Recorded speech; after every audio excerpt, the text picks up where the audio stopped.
A entrevista de agora é um alerta para o câncer de mama.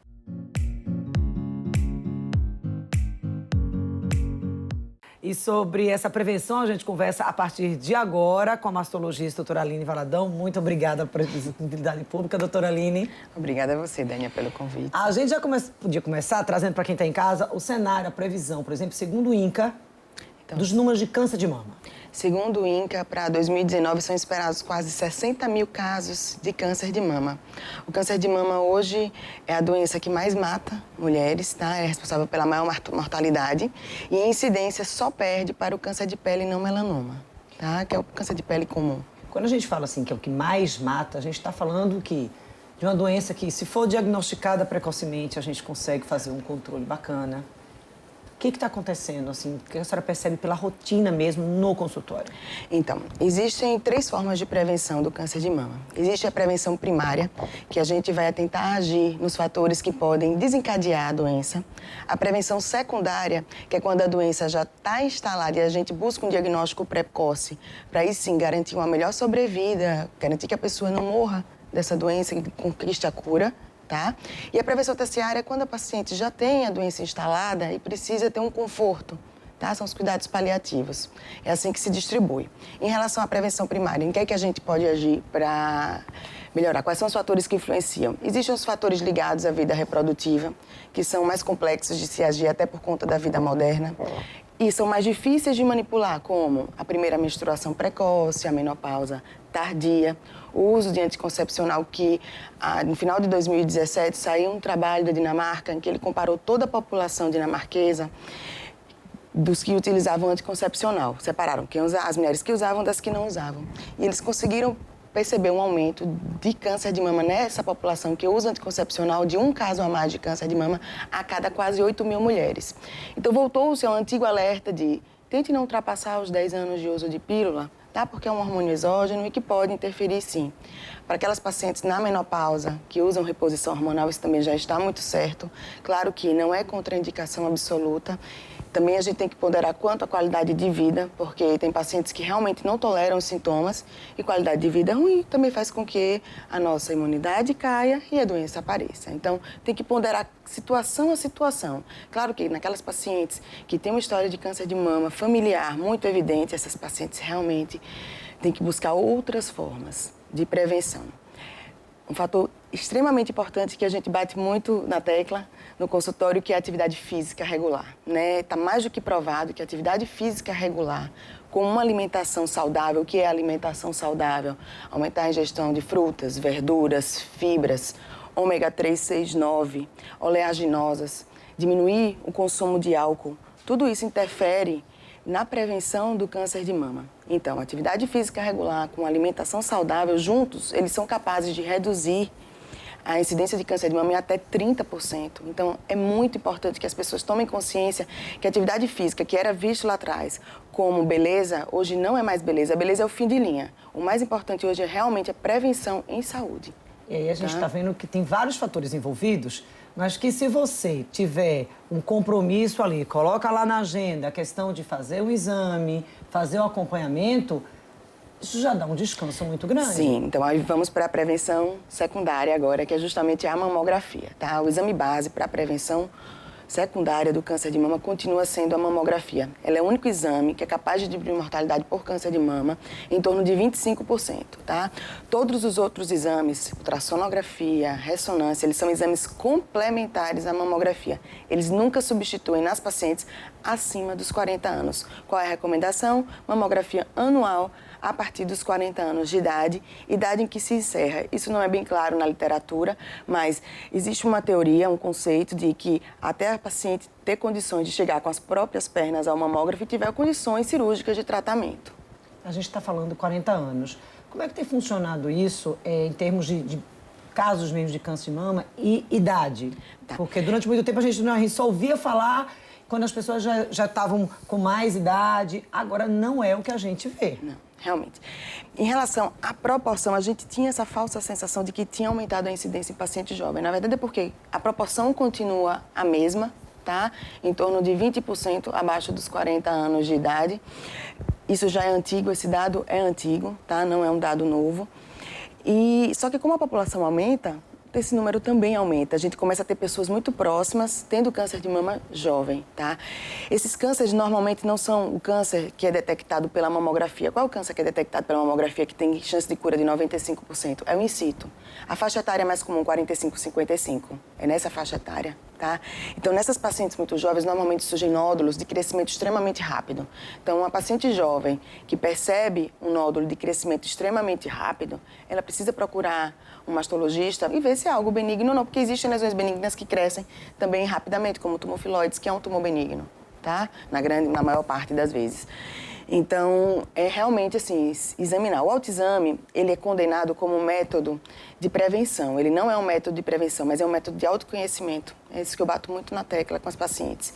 Não encare o autoexame como algo que você tem que se diagnosticar, não é isso. É você saber que o padrão da sua mama normal é aquele, que você se examina sempre, se toca, e que, ou se houver qualquer mudança no padrão, o aparecimento de uma nodularidade, uma pele mais espessada, parecendo uma casca de laranja, uma inversão do mamilo, uma descarga papilar, uma saída de secreção pelo mamilo sanguinolento, são sinais de alerta que forçam você a procurar alguma assistência.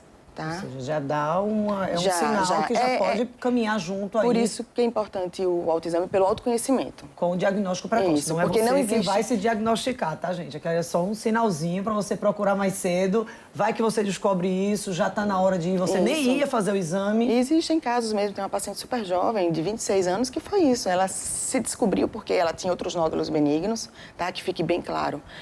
A chance do nódulo benigno malignizar é extremamente rara, é uma a cada 10, 20 mil nódulos, então isso não justifica estar tirando todos os nódulos e quero tirar tudo porque vai virar câncer. Calma, não é assim, a gente pode ficar no controle, tudo vai depender da característica da imagem, tá? Mas o mais importante é isso, é você se conhecer e perceber, nossa, esse cresceu diferente dos outros, preciso de ajuda. A questão genética com o câncer de mama. O que a pessoa deve se preocupar? Porque às vezes, eu não tive, porque só foi minha avó que teve, mas minha mãe não teve.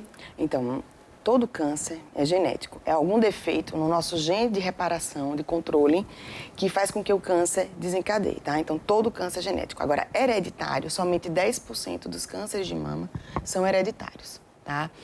Para esse subgrupo, para essa população, o rastreamento realmente começa 10 anos antes. Tem que procurar um mastologista, certo? Para fazer o acompanhamento, porque aí sim, o rastreamento é feito não somente com a mamografia, depender da idade, mas vai ser acrescentado tanto o ultrassom quanto a ressonância, certo? Então, precisa buscar realmente o acompanhamento médico para poder diagnosticar mais precocemente e avaliar a situação. Porque a paciente pode ter uma história familiar e não ter uma mutação. Tá? Então, hoje, os testes genéticos de avaliação de mutação genética ficaram muito mais acessíveis, que lá atrás realmente eram inviáveis, mas hoje é acessível. A ANS, que é a Agência Nacional Reguladora da Saúde Suplementar, ela respalda isso. Então, assim, todos os convênios hoje são obrigados, num caso desse, de alto risco familiar, de liberar esse teste genético para ele ser realizado. Existe um exame para esse tipo de acompanhamento chamado tomossíntese, que aí as pessoas fazem assim, então qual é a diferença? Por que eu não faço a mamografia, mas preciso fazer a tomossíntese? Me explica, porque às vezes as pessoas têm essa dúvida. A tomossíntese, ela é uma mamografia, só que ela é uma mamografia chamada tridimensional. Por quê? Em vez do braço do mamógrafo ficar parado, como é na mamografia 2D, a mamografia que a gente tem atual, o braço do mamógrafo varia 10 a 15 graus para um lado e 10 a 15 graus para o outro, faz cortes seriados de 1 milímetro. Com isso, ele vai conseguir fatiar a mama como se fosse uma tomografia e vai conseguir detectar lesões menores. Existe, para mamas densas, um dado estatístico mostrando que há um incremento de até 30% no diagnóstico para mamas densas, a tomossíntese comparada à mamografia. Ou seja, como se ele conseguisse ver através de que, às vezes, o exame não consegue ver, como se ele conseguisse ver além daquele obstáculo inicial. Sim. Só para você entender, mama densa e diminuição de sensibilidade da mamografia. Para uma mama adiposa, a sensibilidade da mamografia atinge quase os 100%. Para uma mama densa, essa sensibilidade cai para em torno de 70% a 75%. Então, assim, há uma perda significativa. E a tomossíntese, ela termina melhorando essa sensibilidade. Tem uma outra questão que a gente acaba ouvindo, porque quando alguém muito famoso coloca isso, joga isso nas redes sociais, isso acaba influenciando muita gente, gerando dúvida. Por exemplo, você faz uma avaliação oncológica, você faz todo esse acompanhamento, tem aí alguém na família e tem chances de ter câncer de mama. Certo. Preventivamente, pode-se dizer assim, não, eu quero retirar, quero colocar prótese, porque eu não quero passar por isso. Então, é o caso da Angelina Jolie, né? A gente chama de fenômeno Angelina Jolie mundial, porque realmente foi isso que significou. Realmente, ela tinha uma chance de ter um câncer de mama de 85%. Uma história familiar de câncer de mama e ovário, que ela tinha mãe, avó, tia, a família dela realmente.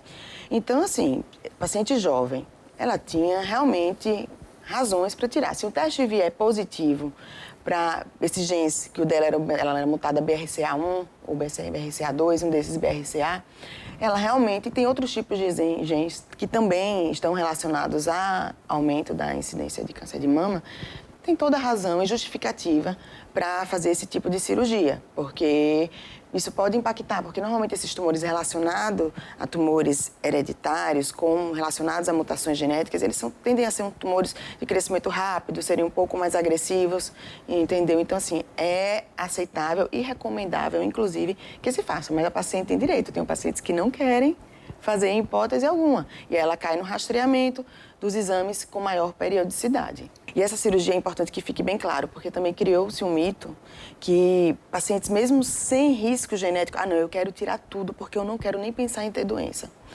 Isso não tem justificativa, tá? Primeiro, a redução da incidência do câncer de mama nesse tipo de situação em que a paciente é submetida a uma mastectomia redutora de risco. Por isso que mudou o nome inicial era mastectomia profilática e mudou para redutora de risco, porque ele reduz o risco em 90%. Mas ainda assim, a Angelina Jolie ainda tem 10% de chance de ter a doença. Tá? Porque existem ligamentos que podem ter tecido mamário que vão até a pele. E quanto mais jovem a paciente, mais difícil é raspar essa pele para poder tirar todo o tecido, porque o tecido tende a se aproximar muito da pele. E não pode raspar, porque senão a pele necrose e ela ia perder toda a reconstrução dela.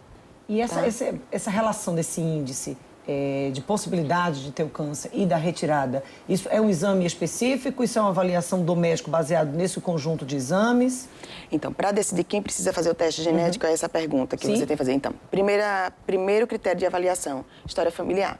Se eu estou diante de uma família que tem um alto risco de uma síndrome do câncer hereditário, que é assim que a gente chama, aí sim, essa paciente vai passar por aconselhamento genético, normalmente, com um geneticista ou um oncogeneticista, e aí ele vai, de acordo com os tipos de câncer que acontece naquela família, enumerar quais são os genes que precisam ser avaliados para ver se eles estão mutados, tá?